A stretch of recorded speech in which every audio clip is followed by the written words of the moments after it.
Do you want to know what all millionaires have in common? Well, there's 5 traits. Yes, listen to this video so you can become one too. We're the investor couple.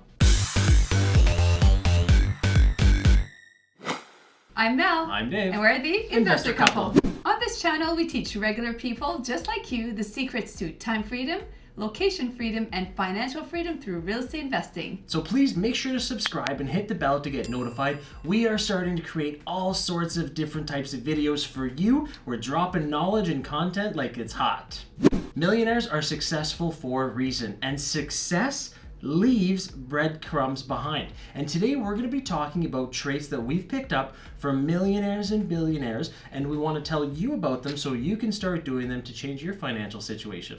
And Dave, this is more than just money. This can be applied to all aspects of your life, your health, your relationships, and even spiritually. The last one is life-changing, and you can actually start doing it right away. So make sure to stay for that tip as well. We're gonna do a countdown. Number 5, creating more time. Now, I hear this excuse all the time. I don't have time. However, millionaires know how to create extra time with this little secret: getting up early every single morning.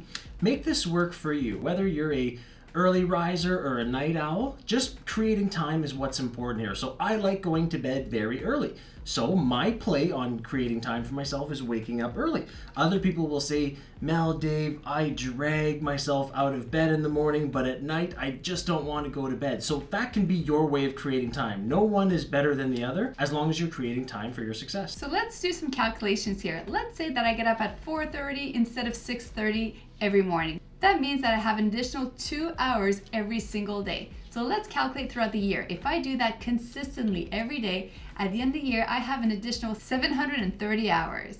Now take that amount and divide it by 24-hour days, and I just created almost 31 days of additional time. Think about that. You basically just created an additional month of July, right? Who wouldn't love an additional month to do extra work? How much further ahead would you be every year with that 13th month to just crush business?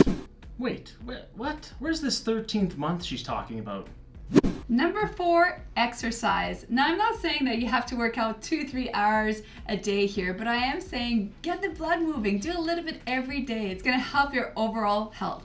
Yeah, people think, okay, exercise, I have to go run a marathon. I have to get a gym membership and do this, intense 7 times a week. No, and what we're saying, because we've been there, we've been to the extreme where we were working out all the time, and that also took up a lot more time than it should have. Having a balance, right, in the morning or some part during the day that is good for you, maybe on your lunch break, getting that sweat on is going to be good. It actually helps your brain. I find after doing a workout or some sort of exercise that I can think a lot quicker and a lot clearer. So contrary to what you're thinking, I know you're looking at me saying, Dave, you're built to run marathons. I am not, okay? But again, that's not my play. I like going in the gym, lifting some weights, getting the blood flowing, and then getting on with my day, crushing some business and finding some deals. Being healthy doesn't end after your workout. You also have to nourish your body with right foods and water, of course. Yeah, imagine that. You get an awesome workout in the morning, then for lunch you get a triple cheeseburger,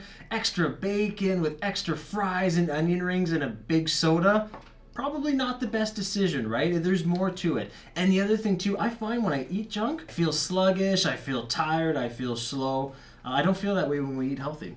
Number 3, so you got up early, you exercised, now it's time to plan your day. So I'm going to steal a little something here from Grant Cardone, his 10X planner. Mel, I think you bought it for me for the holidays one time, and it actually kind of changed how we schedule things because Grant Cardone said something that really resonated with us. He said, white blank space on your calendar or on your agenda for every single day is a very, very terrible thing because that's when you start drifting off. You have time to go shopping online. You just start doing things that are productive to your goals. So the 10X planner actually, and you can use whatever planner you want, but actually planning out your day ends up helping you to stay laser focused on what you want to do. It also helps you really figure out what's priority. If there's certain tasks that you've been putting off every single day, you're going to get tired of writing them down every single day. So guess what? You're going to get to it and then it's done and you can move on to the next one.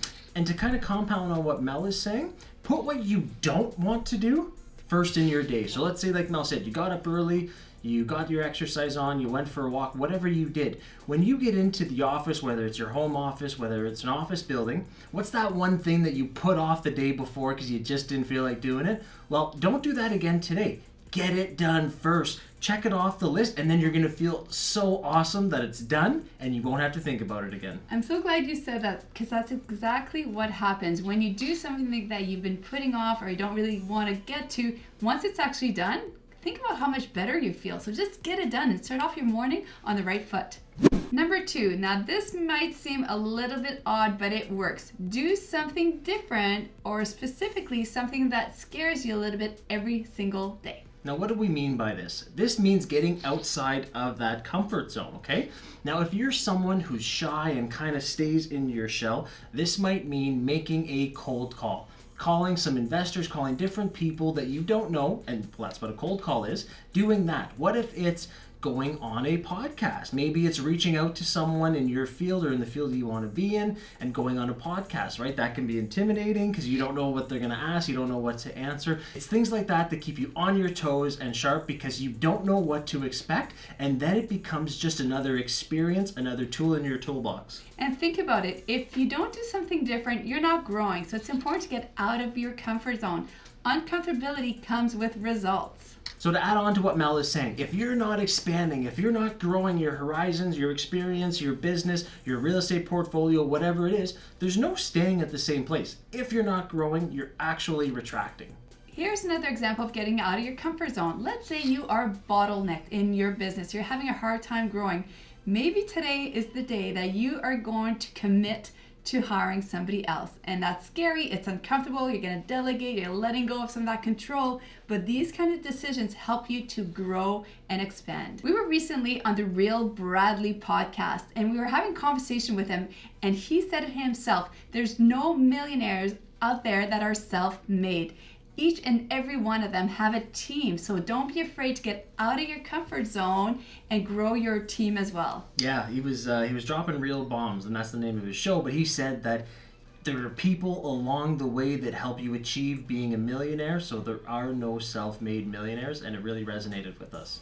Number 1, the biggest one, is positivity and mindset. How you do anything is how you do everything. Yes. If you're negative about some things, don't expect other aspects of your life to be positive. So that's why in the last 5 segments we've talked about a whole whack of different things, but no matter what, you have to be positive. Yes, you also have to be solution focused. Even in our office here, we do not accept it when team members say to us, I can't do this, or no, this is impossible.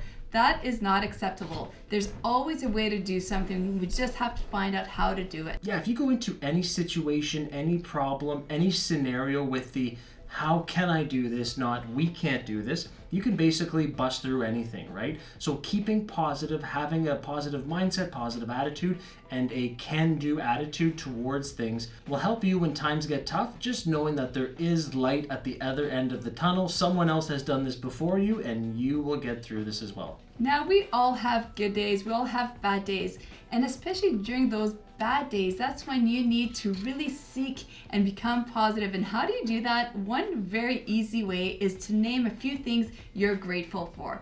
What are you grateful for today? What were you grateful for last week? And as soon as you start naming them, you're going to realize that it's not so bad after all.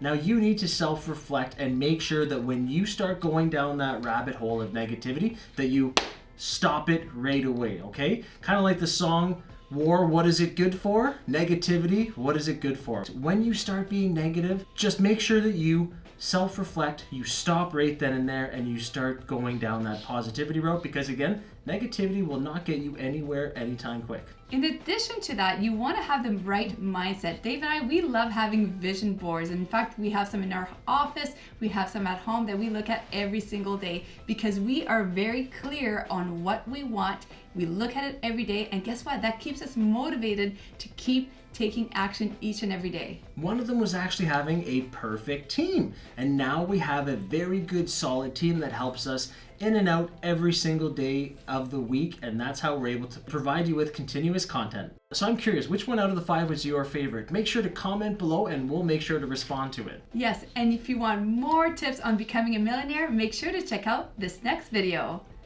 I'm Mel. I'm Dave. And we'll see you there.